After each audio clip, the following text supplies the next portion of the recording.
মোতাবাজ আহমেদের নাটকে মানে এত মানুষ ছুঁয়ে আসলে ওই সময় তো তার নাটকে অনেকেই কাজ করার মতো আগ্রহ জানাতো, শবনম আপাকে কেন তিনি আলাদা করে প্রায়োরিটি দিতেন?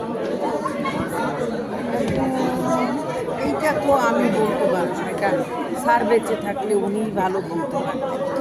তবে আমার মনে হয় স্যার হয়তো ভাবতেন যে ওর মানে উনি যা বলতেন, যে চরিত্রটা উনি আমার জন্য লিখতেন, তো উনি হয়তো ভাবতেন যে এই চরিত্রটা মনে হয় অন্য কাউকে দিয়ে করানো যায়।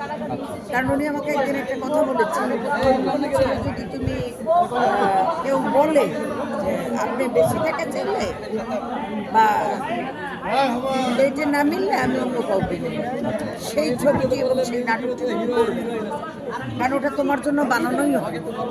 তুমি সেই কাজটি করবে যেটা তোমার জন্য বেঁচে থাকবে, তুমি টাকা যা চেয়েছো তাই দিয়ে তোমাকে দেবে। এবং যতদিন তোমার শিডিউল না পাবো ওয়েট করবে তোমার চরিত্র, কারণ ওটা তোমার জন্যই বানিয়েছে।